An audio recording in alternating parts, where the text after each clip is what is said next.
Que Jesus possa abençoar os nossos esforços hoje e sempre e que possamos cada vez mais estar sintonizados com esta presença divina em nossas vidas. Nós começamos no segundo domingo de janeiro, primeiro domingo, então, o primeiro encontro que nós tivemos aqui na comunhão neste ano, em termos de palestra pública, o estudo da obra Estude e Viva. Esta obra que foi ditada pelos espíritos Emmanuel e André Luiz aos médiuns Chico Xavier e Valdo Vieira. É uma obra tão importante porque estuda ao mesmo tempo trechos do Evangelho segundo o Espiritismo e também do Livro dos Espíritos. E a gente se recorda com esse título aqui, Estude e Viva, a mensagem do Espírito de Verdade contida no capítulo 6 do Evangelho segundo o Espiritismo, no seu item 5, quando ele nos convida, espíritas, amai-vos, este é o primeiro mandamento, instruí-vos, este é o segundo. Então a gente tem aqui, em termos do estudo e da vida, exatamente a instrução e o amor que a gente precisa ter ao longo da nossa caminhada. E nesta tarde e noite, nós temos um tema que é bastante oportuno. O livro Estude e Viva, no seu capítulo 2, tem um tema Tua Mensagem. E eu gostaria de iniciar com uma expressão para que a gente já pudesse meditar logo de início. Todos nós temos uma mensagem. E esta mensagem, ela vai conosco para onde nós formos. Ela sempre está dentro de nós. E de certa maneira, e a gente precisa avaliar qual é esta maneira, nós compartilhamos a nossa mensagem com o próximo, com o semelhante, com aquele com quem nós convivemos. Então, são duas perguntas de início. Qual é a mensagem que nós trazemos e levamos? E como é que nós compartilhamos esta mensagem? Emmanuel e André Luiz se baseiam no capítulo 5 do Evangelho segundo o Espiritismo, no item 24, quando fala da desgraça real. E é um tema tão interessante porque às vezes a gente pensa que o que é ruim, o que é uma situação extremamente problemática, conflituosa, algo que seria considerado uma desgraça na nossa vida, não necessariamente o é. Às vezes a gente pensa assim, uma doença, não é? Uma enfermidade, um enfrentamento complicado que a gente tem, uma prova árdua. Às vezes uma pessoa que a gente tem diante de nós que é de difícil trato, a gente vai tomando tudo isso como se fosse uma verdadeira desgraça. É um problema sério na nossa caminhada.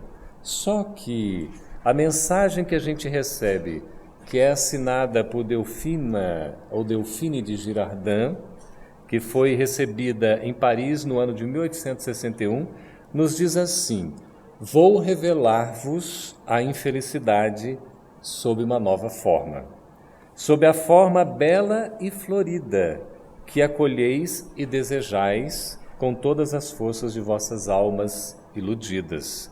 A infelicidade é a alegria.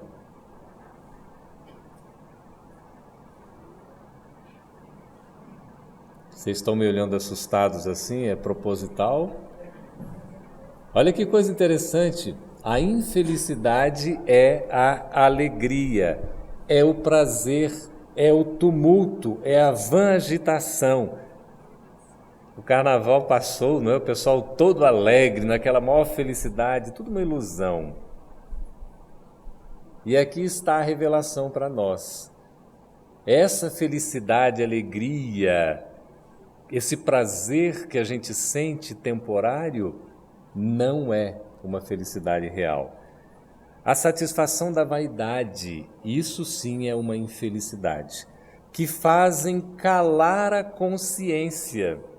Então, tudo que nos leva a calar a consciência é-nos motivo de infelicidade, de desgraça, de sofrimento, de dor. Tudo que vai embotar a nossa consciência diante da necessidade do despertamento, para que a gente esteja efetivamente acordados para as realidades maiores da vida, vai nos causar sofrimento, vai nos causar dor, vai ser então as razões da infelicidade, que comprimem a ação do pensamento que atordou um homem com relação ao seu futuro. Então diz aqui Delphine de Girardin: a infelicidade é o ópio do esquecimento que buscais com o mais ardente desejo. Que coisa curiosa, né? É quando a gente busca esquecer o que é verdadeiro, o que é o motivo, a razão da nossa existência aqui na Terra, nós estamos iludidos, consequentemente infelizes, talvez até alegres temporariamente, mas não é uma alegria de um júbilo interior que permanece, por isso irreal. E Emmanuel e André Luiz faz a remissão à questão 918 de O Livro dos Espíritos. A gente está mostrando aqui o Evangelho segundo o Espiritismo, o Livro dos Espíritos. Naturalmente é que todo mundo já leu, não? É verdadeiro ou é verdadeiro o que eu estou aqui afirmando? Todo mundo já leu, não? Certo. Agora a gente precisa começar a estudar. Então nós vamos voltar passo a passo nas questões fundamentais de cada um desses livros, ou seja, em todas as suas letras, em todas as suas palavras, em todos os seus parágrafos, páginas, mensagens, capítulos, porque tudo é importante. Então nós vamos ver aqui na questão 918, que trata das características do homem de bem, que está lá no capítulo 17 de O Evangelho segundo o Espiritismo, Sede perfeitos, lá no item 3, o verdadeiro homem de bem. Então, pergunta Allan Kardec ao Espírito de Verdade: por que sinais se pode reconhecer no homem o progresso real que deve elevar o seu espírito na hierarquia espiritual? Ou seja, como é que a gente reconhece que uma pessoa de fato é evoluída ou está evoluindo? Muito simples. O espírito prova a sua elevação quando todos os atos de sua vida corpórea representam a prática da lei de Deus e quando compreende antecipadamente a vida espiritual. Simples assim. Basta a gente viver a lei de Deus e compreender com antecedência a realidade espiritual. Aí nós vamos ser homens de bem. Bom, por essas duas características, esses dois quesitos aqui, a gente vai ver que nós temos que dar uma caminhada ainda. Porque depois vem Kardec numa nota que ele toma como pontos do desenvolvimento da mensagem lá no Evangelho segundo o Espiritismo, vem dizer: o verdadeiro homem de bem é o que pratica a lei de justiça, amor e caridade na sua maior pureza. E vai elencar de novo mais umas 19 características do homem de bem. Só essa primeira aqui, uma vez a gente já abordou, é para nos deixar assim de início um tanto quanto deprimidos. Imagina, o verdadeiro homem de bem é aquele que pratica a lei de justiça, de amor e de caridade na sua maior pureza. Simples. Basta viver a primeira revelação no Ocidente, que é a revelação da justiça, trazida por Moisés. Basta viver a segunda revelação, trazida por Jesus, que é do amor, e a terceira revelação dos espíritos superiores, pelo Espiritismo, pela mediunidade, que é a revelação da verdade, da caridade, do amor em ação. Só isso. Fazendo isso, nós vamos ser homens de bem. A gente fica meio deprimido quando ouve isso, né? Porque, meu Deus, nós ainda estamos muito distantes. Só que André Luiz e inicialmente Emmanuel vai nos materializar como é que a gente pode fazer isso. Diz então Emmanuel: tua mensagem não se constitui apenas do discurso ou do título de cerimônia. É tão interessante na vida comum que a gente tem, quando você vai ser apresentado, se elenca as características, as suas qualidades, o seu perfil profissional, enfim, o seu currículo de vida, não é? E eu me lembro agora, estivemos no MIEP, que é o Movimento Integrador Espírita lá da Paraíba, em Campina Grande, durante o período de Carnaval, e Severino Celestino, né, estudioso da Bíblia, professor da Universidade Federal da Paraíba, profundo conhecedor das religiões, conhece aí o grego, o hebreu, enfim, os estudos bem aprofundados, tem várias obras publicadas, e a pessoa foi apresentá-lo para uma palestra e começou a ler o seu currículo, né? Lia ali uns 2, 3, 4 minutos, aliás, é uma coisa absolutamente dispensável no meio espírita, não precisava apresentar currículo nenhum, mas estava apresentando. E quando então ele foi falar, ele disse, não, tamanho currículo para um tamanho de pessoa que vai falar. Então ele se colocou na sua humildade, na sua simplicidade, porque, né, de estatura mediana, enfim, aquela questão. Então usou isso como um recurso. Mas a gente vê, o que vai falar da nossa mensagem não é o discurso ou o título de cerimônia com que te apresentas no plano convencional. A nossa mensagem é a essência das nossas próprias ações, a exteriorizar-se de nós, alcançando os outros. Essa é a nossa mensagem. Olha que coisa profunda que Emmanuel fala. A nossa mensagem é a essência das nossas próprias ações. A mensagem que a gente leva são os nossos atos, são os nossos comportamentos, as nossas atitudes. E estas são compartilhadas com o nosso próximo. Sem que percebas, quando te diriges aos companheiros para simples opiniões em torno de assuntos triviais, quando a gente manifesta a nossa opinião, o nosso ponto de vista, nós estamos colocando o nosso modo de ser no que dizemos. Às vezes não damos conta disso.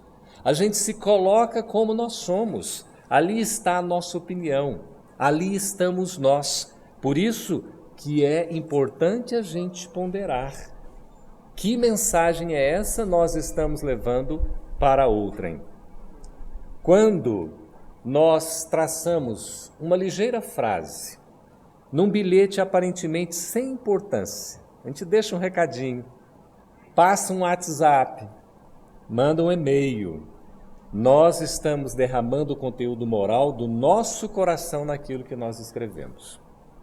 Por isso que é muito importante a gente tomar cuidado com o que a gente escreve, que às vezes, num momento de emoção mais aguçada, não é? Quando vem a flor da pele, aquele sentimento assim, a gente fica numa calma danada, aí a gente vai e fala tudo o que não deveria ter dito. Mas quando a gente escreve tudo o que jamais deveria ter escrito, é pior ainda, porque aquilo fica registrado, embora também as palavras registrem, mas a escrita tem um registro documental. A fala poderia ter um registro de documento oral, não é isso? Mas impresso ali com as letras, com a nossa digitação, com a nossa caligrafia, nós estamos colocando exatamente o nosso conteúdo moral do nosso coração. O que nós estamos carregando no nosso coração? Que conteúdo é esse? E a gente precisa avaliar. Por vezes é um conteúdo que não está saudável. É uma condição moral que precisa ser aperfeiçoada. Então, antes de registrarmos a palavra de ofensa, de crueldade, de acusação, de julgamento, vamos pensar 1, 2, 3 vezes. Porque será que caberia colocar isso mesmo? Quando nós articulamos uma referência determinada, mesmo que breve, nós estamos apontando o rumo das nossas inclinações. Olha que interessante. A nossa palavra indica o rumo da nossa inclinação. Para que lado nós estamos indo? Que postura verbal nós estamos tendo diante dos outros? Quantas palavras, tantas palavras, palavras e mais palavras, que deveriam ser construtivas, elevadas, e nós as pronunciamos a mancheias, às vezes detonando, destruindo, colocando uma carga emocional tão densa, tão negativa, que aquele que recebe as palavras acaba se abalando, porque o conteúdo é tão forte. Por isso, o cuidado com as nossas palavras é fundamental para o nosso equilíbrio e para o auxílio do nosso próximo. Quando nós adquirimos isso ou aquilo, estamos entremostrando o próprio senso de escolha. A vida é feita de escolhas.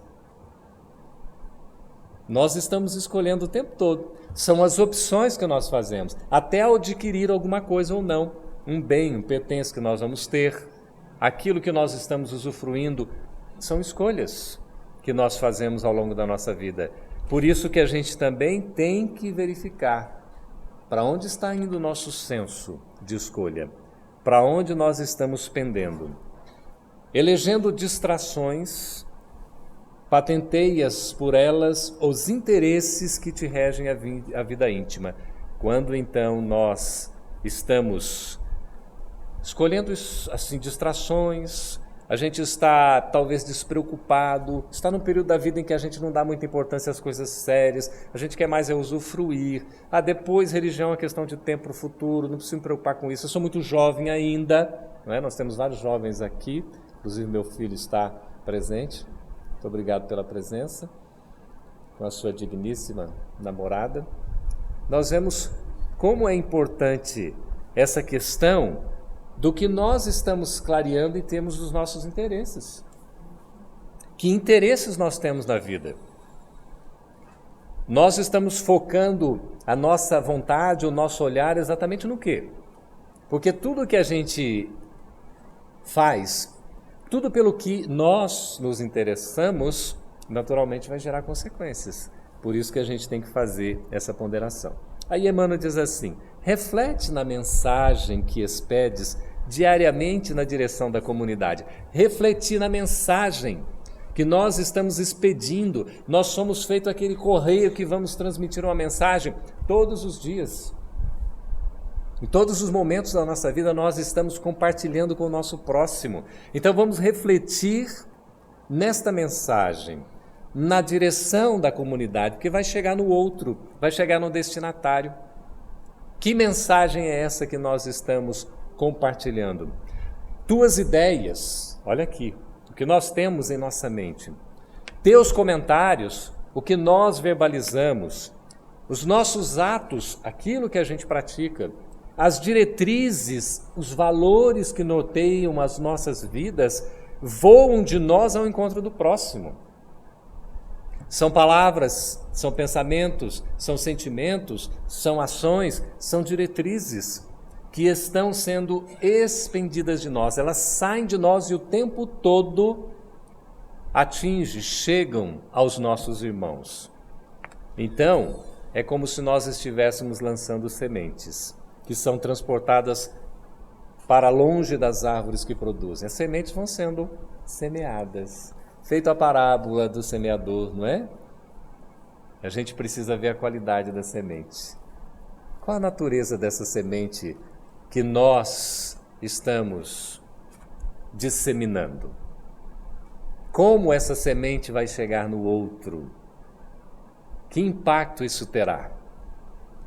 E aí continua Emmanuel: cultivemos amor e justiça. Olha que interessante. Amor, a segunda revelação, justiça, a primeira revelação. Não, a justiça veio primeiro porque não há como ter amor sem ser justo. Todo aquele que ama é justo. Não necessariamente aquele que é justo ama, mas sem dúvida aquele que ama está sendo justo, porque ele coloca a sinceridade dos seus propósitos, ele coloca o seu sentimento mais puro no envolvimento com o semelhante. Então cultivemos o amor e justiça, compreensão e bondade. Quantas vezes não somos incompreensivos? Quantas vezes ainda não agimos com crueldade? Irrefletida por vezes.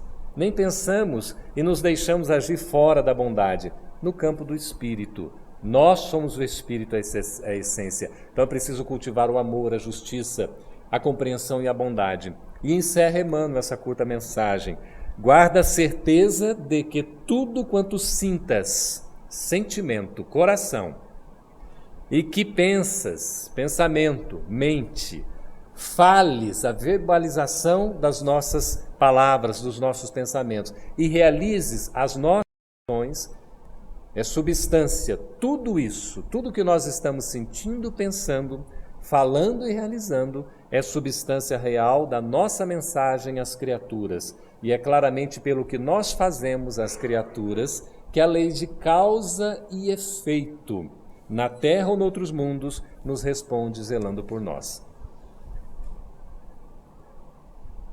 A sabedoria de Emmanuel é algo admirável, não é? Vocês estão surpresos com algum conteúdo até o momento? Estão sentindo a mensagem? Esta mensagem está penetrando o coração de vocês? está tocando a mente? Porque se isso não estiver acontecendo, não sei se o passe depois vai resolver. É importante a gente estar desperto, porque Emmanuel está dizendo com todas as letras aqui um roteiro para a nossa vida. O que a gente precisa ter. A lei de causa e efeito, a lei de retorno atua. Então a gente precisa fazer o bem para receber o bem.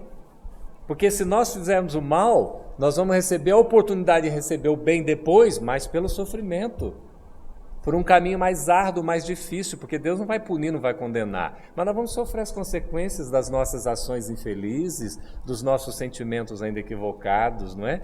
E aí, a segunda mensagem é de André Luiz, com o título Consciência e Conveniência. Até colocamos esse tema, não é? Na palestra de hoje. Consciência e conveniência. É muito interessante, não é?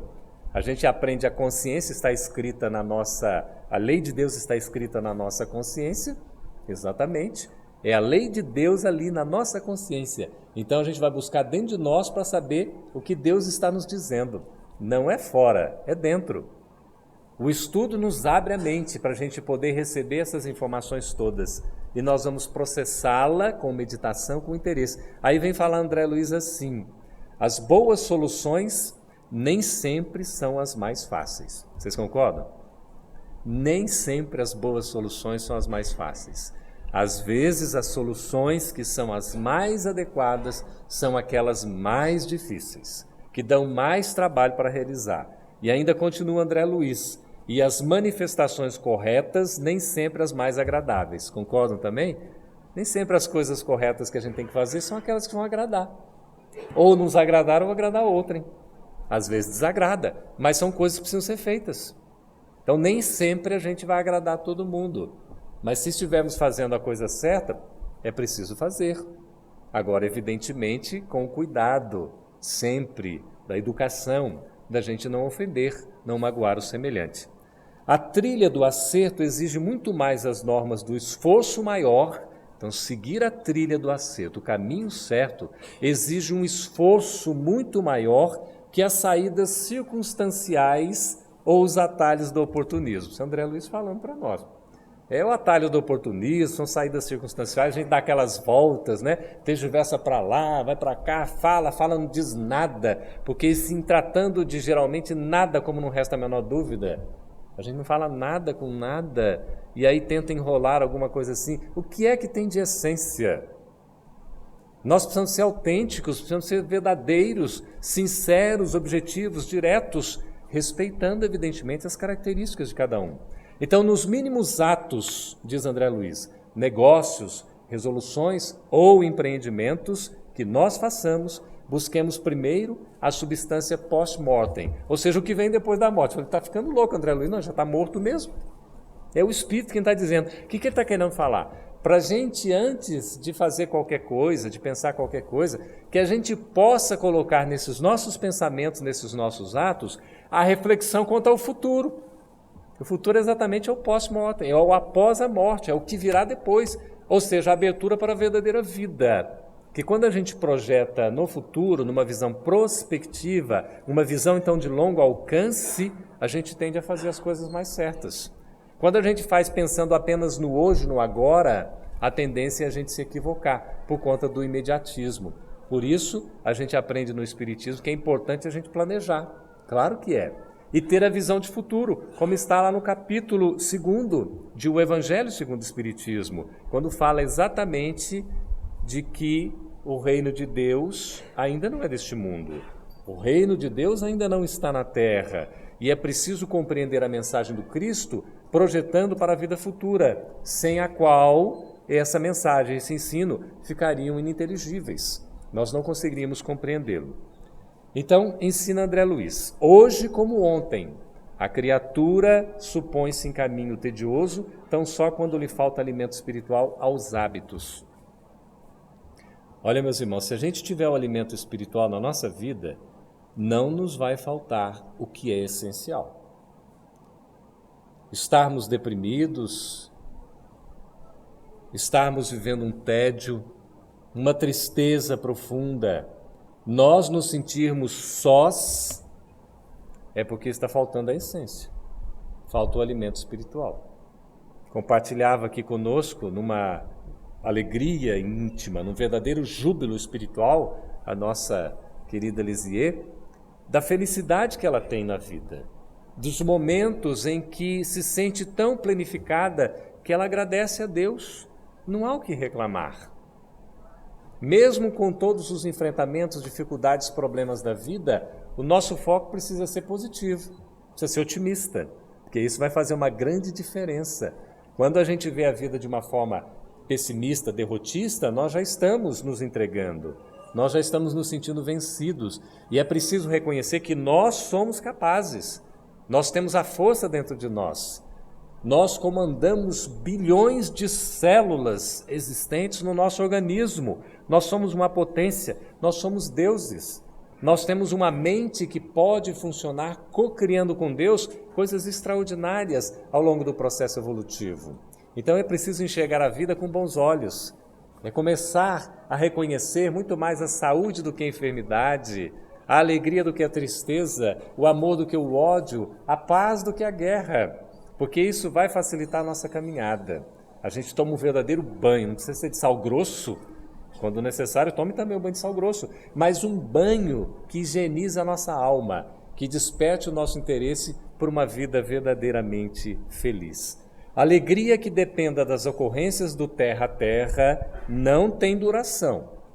Então, se a nossa alegria está dependendo, das questões terrenas, aí para eu ser alegre, eu preciso ter um bem, eu preciso ter um carro do ano, eu preciso estar num emprego que eu acho que é o ideal. Isso tudo é passageiro.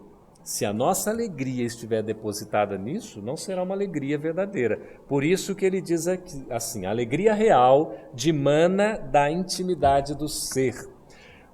O ser é alegre dentro dele mesmo. O mundo pode estar caindo, meus irmãos, pode vir a maior tempestade, mas eu estou seguro, porque a minha casa foi construída na rocha, não sobre a areia. Nós estamos enfrentando um momento de transição em que nos colocamos diante dos valores que são desafiados o tempo todo. Às vezes nos sentimos, inclusive, sem superfície para caminharmos. É porque os valores são colocados à prova e é o momento do testemunho. Antes éramos convidados e convocados aos holocaustos nos circos romanos, devorados por feras, não sem antes termos tomado um banho de óleo quente e termos o corpo dilacerado pelo fogo e depois devorado pelas feras. Hoje não se precisa mais desse holocausto, desse testemunho. Hoje é o testemunho na intimidade de cada um. E os espíritos que têm se manifestado nas reuniões mediúnicas das diversas casas espíritas do Brasil e do mundo inteiro têm dito assim: não precisamos fazer muita coisa. Não precisamos, porque vocês mesmos trazem na sua intimidade os recursos tão fortes com o que podemos trabalhar, que podemos utilizar estas características como fragilidade, como tendência negativa, para poder destruí-los, para poder afastá-los do bom caminho. Então não é fora de nós, é dentro de nós. Por isso que é preciso avaliar qual é a nossa dignidade moral, qual é a condição que a gente tem.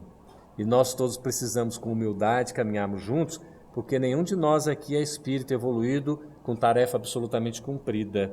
Sabemos que há aqui pioneiros exemplares, Lizia também se lembrava da nossa querida,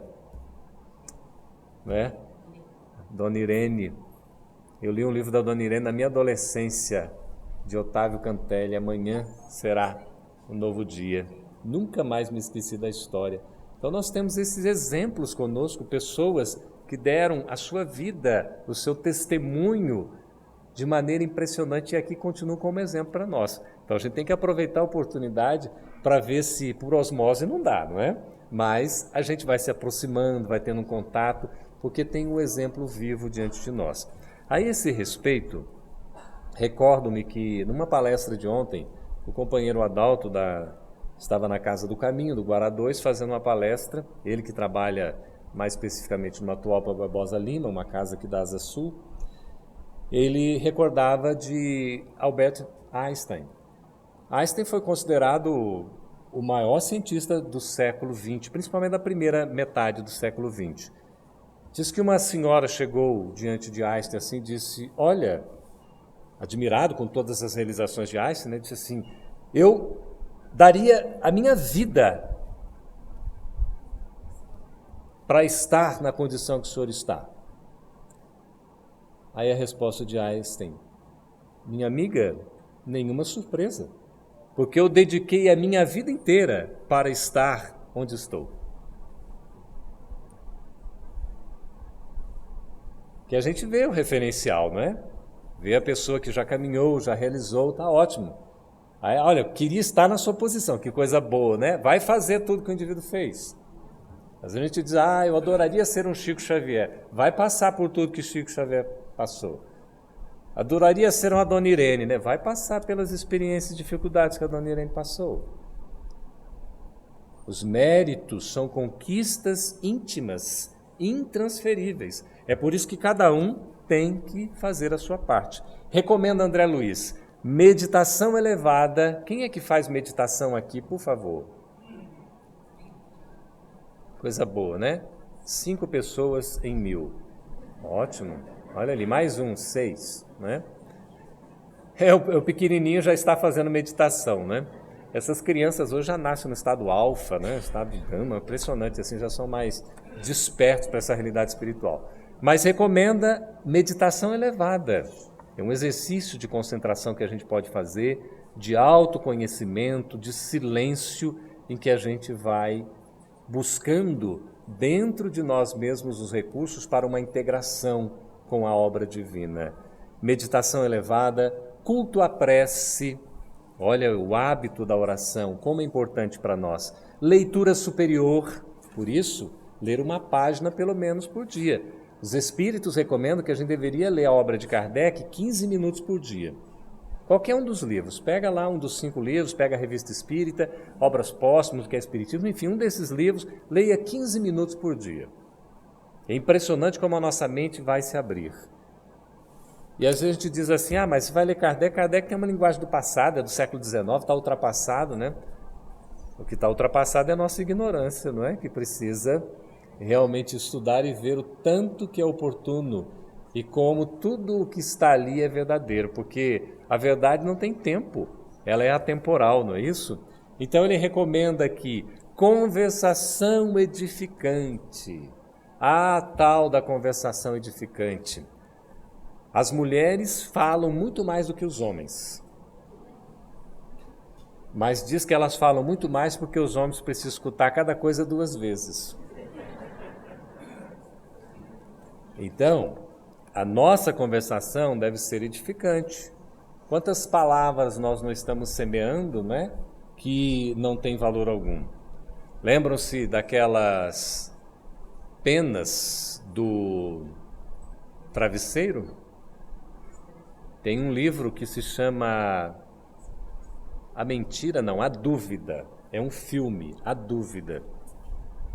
É muito interessante o filme, baseado num livro, que aí, em dado momento, o indivíduo vinculado à religião, um padre, ele faz uma espécie de um sermão, ele que estava sendo acusado de uma atitude indevida, de um comportamento não recomendável, e era inocente, diga-se de passagem, ele então faz o discurso diante do público, e lá estava a causadora, digamos, dessa dúvida toda, na figura da extraordinária Meryl Streep, né, que é a atriz, e ele fala da história de que a nossa conversa, ela tem tanto valor e a maledicência tão prejudicial que é feito as penas do travesseiro que a gente rasga ao longo do vento.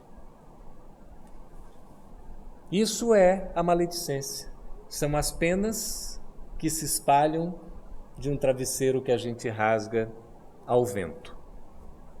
Para recuperar a maledicência, era preciso recuperar também cada pena que se espalhou, sabe-se Deus lá para onde.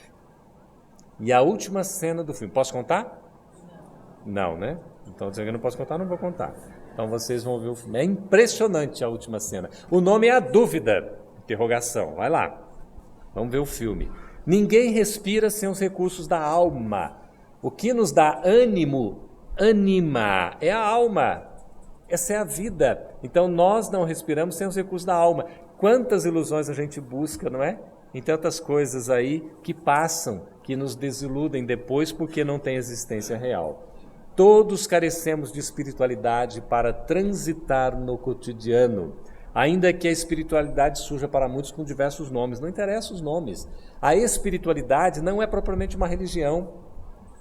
É como nos ensina logo na abertura da obra Nosso Lar, André Luiz, ao prefaciá-la, diz que o mais importante, das maiores necessidades que a gente tem, não é a questão do espiritualismo, não é sequer a questão do espiritismo, mas é a necessidade impostergável, intransferível da espiritualidade. Então, por isso que ele fala aqui, nós carecemos de espiritualidade. Todos precisamos de espiritualidade. E a gente alimenta essa espiritualidade com os recursos da alma, dando valor às questões que são fundamentais, sem esquecer naturalmente da aplicação do que é necessário na vida terrena enquanto passagem. Não vamos desprezar, evidentemente, mas não vamos dar um foco como se fosse o prioritário, o essencial, porque o essencial está exatamente no espírito.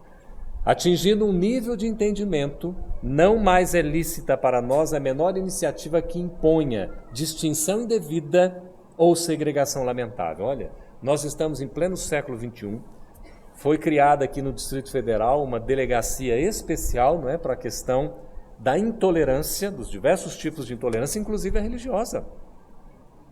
Porque é uma manifestação tamanha querendo proibir a liberdade de culto, quando está prevista na nossa Carta Magna, na Constituição Federal.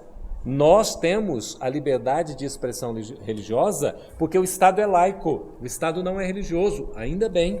Imagina se houvesse uma imposição de uma religião designada oficialmente pelo Estado. Seria muito prejudicial. O Brasil tem essa característica de miscigenação na formação do seu povo, dessa coisa maravilhosa em que nós reunimos o branco, o negro, o índio, o amarelo e tivemos esta composição extraordinária para ser quem nós somos, com a colonização portuguesa, que alguns reclamam, mas tem as suas vantagens, e a gente precisa reconhecer isso em Brasil, coração do mundo, pátria do Evangelho, obra ditada pelo Espírito Humberto de Campos a Francisco Cândido Xavier.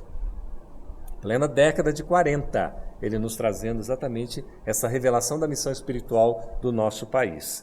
Estabelecidos por nós, em nós mesmos, os limites de consciência e conveniência. Olha aí, o que é dito para a nossa consciência ou o que é conveniente? Porque às vezes é conveniente para nós, né? Olha, meu amigo, aí você deixa começar a passar pequenas coisas. Não, isso aqui é conveniente para o momento. Não é conveniente. O que é? Será que eu posso me dar ao luxo de cometer pequenos deslizes? É porque é pouca coisa. E a gente aprende. Quem acaba roubando um pouco, roubando muito. Porque não vai se fazer na hora do julgamento essa distinção. Porque o que leva em conta é a nossa intenção. Se nós já temos o conhecimento, nós precisamos nos esforçar por sermos íntegros, integrais no que nós estamos fazendo. De que nos vale o compromisso com as exterioridades humanas, quando essas exterioridades não se fundamentam em nossas obrigações para o bem dos outros, se a desencarnação não poupa ninguém. Mais cedo ou mais tarde, a morte nos chamará para a vida, isso é natural. Não para a gente ver assim como uma coisa, não é?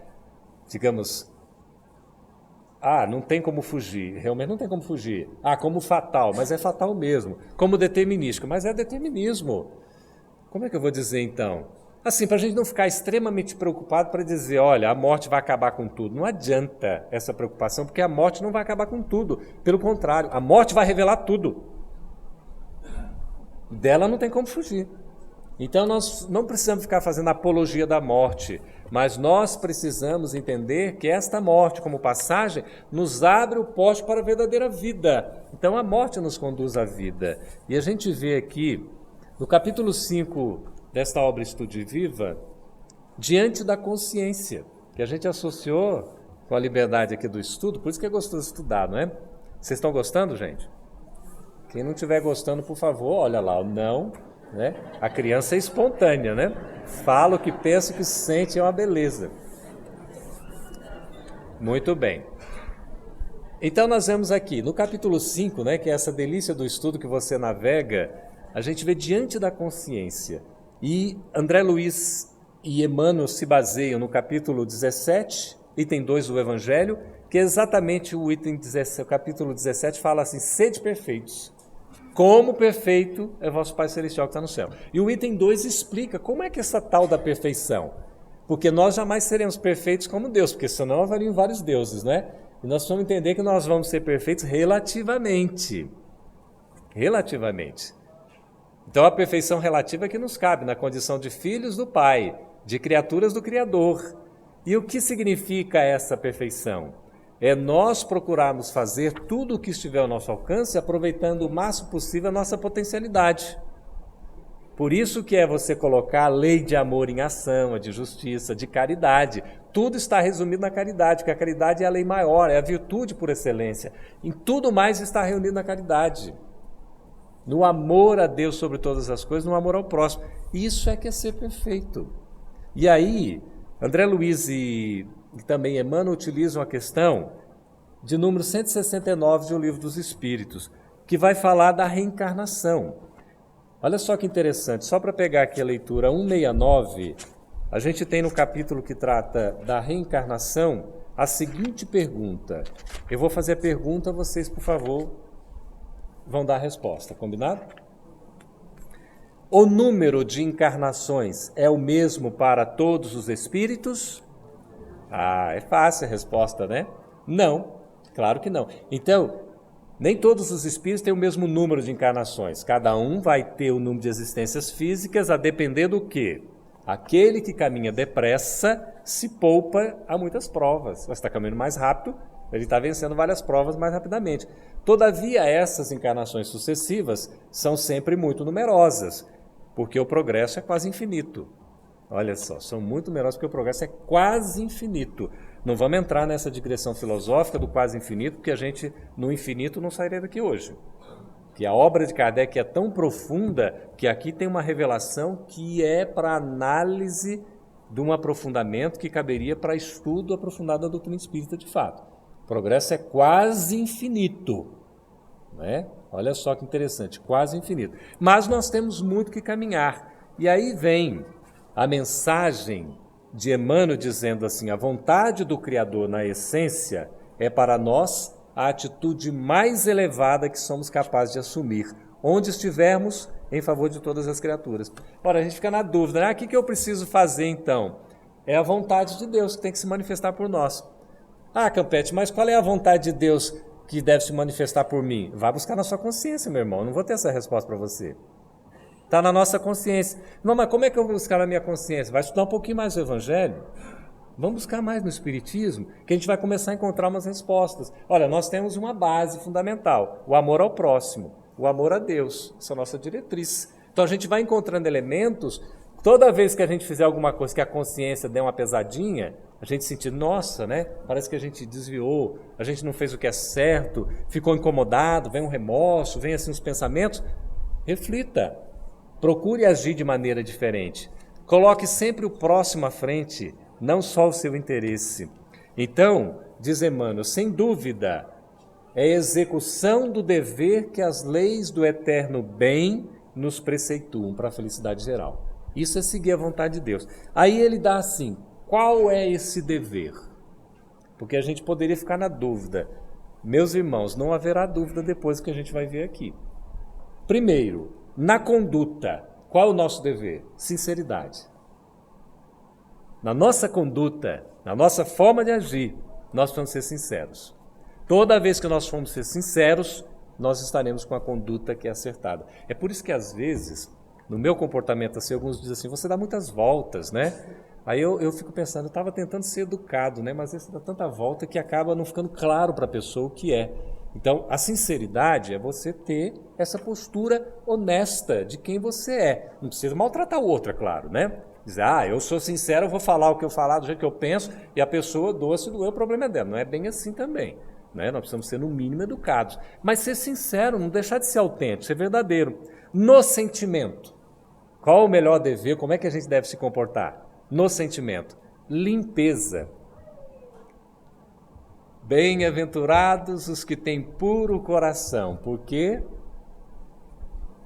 verão a Deus. A pureza de coração, por isso que se compara a uma criança, não é?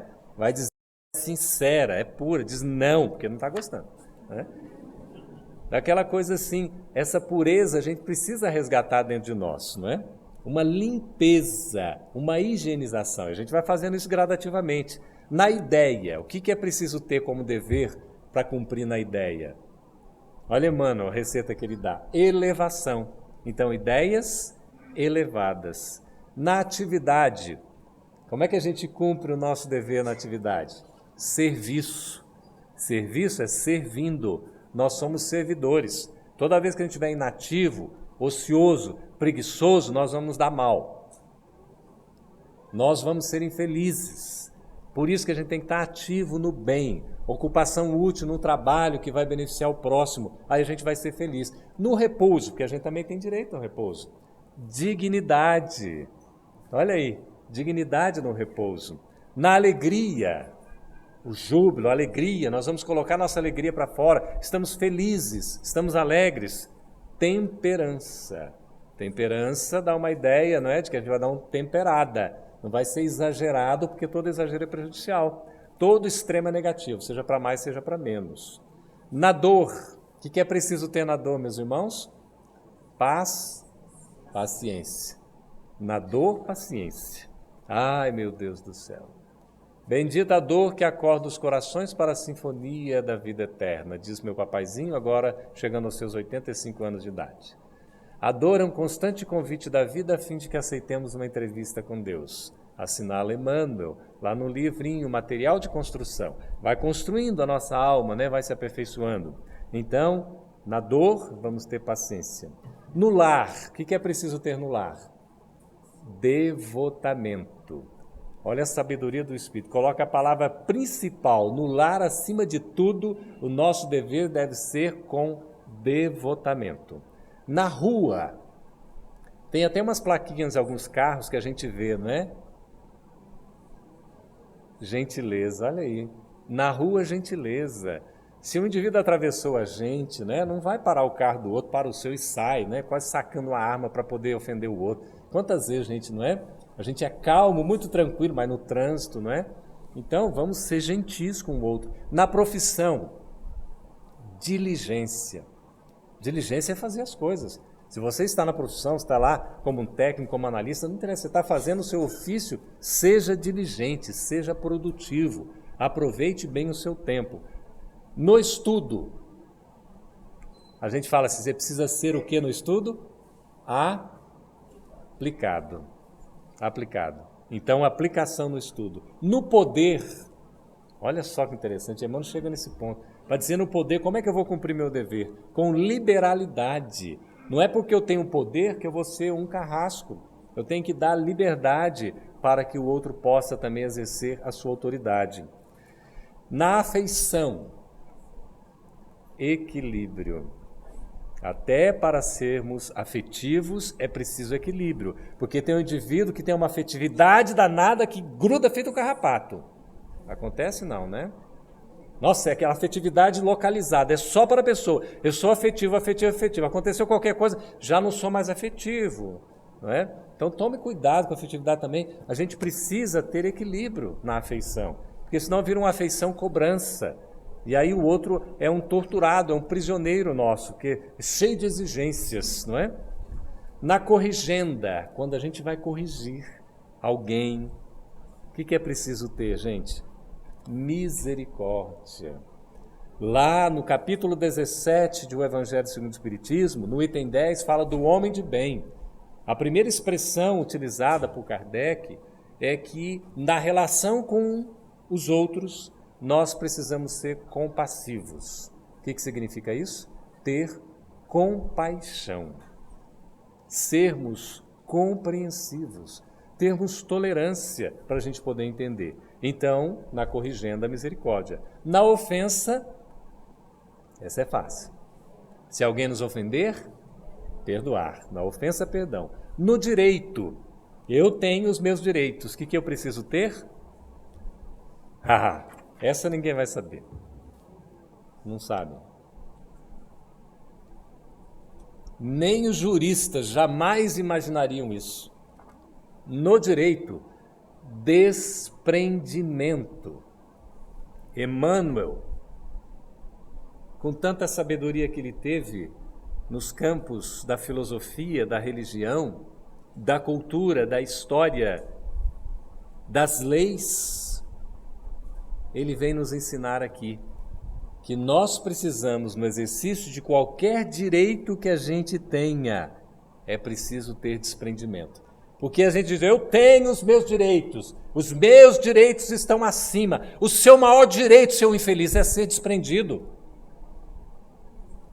É se desprender dessa mania de grandeza para ter a dignidade de um comportamento honroso, para eu reconhecer que mesmo que eu tenha qualquer cargo superior diante da sociedade, que eu tenho que ser o primeiro a dar o exemplo. Não ser aquele indivíduo que de repente ocupa um carro particular, que usufrui ainda de recursos financeiros para uma moradia, quando ele já tem moradia própria, e que quando ainda não recebe um benefício reclama na justiça, porque é um direito. Enquanto nós tivermos homens indignos com comportamento infeliz, representando o nosso povo, nós vamos ser infelizes também, porque são os representantes que a gente anda escolhendo. Porque são os primeiros a se desprenderem. Deveriam ser os primeiros. Quando a gente ouve uma história lá da Suécia, da Suíça, não é? Dos países nórdicos da Europa, de repente a gente vê aquela simplicidade. Um indivíduo até citava num artigo, Jefferson Severino, ele colocava assim, que estranhou que ele esteve numa dessas cidades, salvo melhor juízo, Dinamarca, e quando você ia entrar no trem, então você tinha as passarelas, não é? Com que você tinha que passar com o cartão, e uma passarela livre. Tinha uma passarela livre. Qualquer um poderia passar. E ele se admira daquilo que ninguém passava. Todo mundo com o seu cartãozinho, aquela coisa toda, e ele vai e pergunta, então, para a pessoa. Mas, olha, se está livre ali, por que não passa por ali?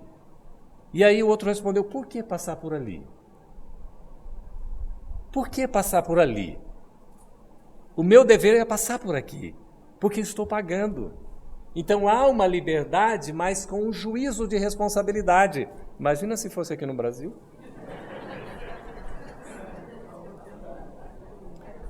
O povo brasileiro é maravilhoso, não é? Na obrigação, resgate. Na posse, abnegação. Na carência, conformidade. Na tentação, resistência. Na conversa, proveito. No ensino, demonstração. No conselho, exemplo. Então, se alguém se aproximar de nós e dizer assim, olha, eu gostaria e daria a minha vida para ser como você, primeiro que a gente não tem esse mérito. E não teríamos sequer o mérito de dar a resposta que Einstein deu. Mas nós podemos mirar no seu exemplo para as nossas conquistas. Porque nós estamos numa trajetória abençoada, nesta vida maravilhosa que é representada na atual encarnação pela existência que nós atravessamos, repleta de oportunidades, de aprendizado, de compreensão, de testemunhos.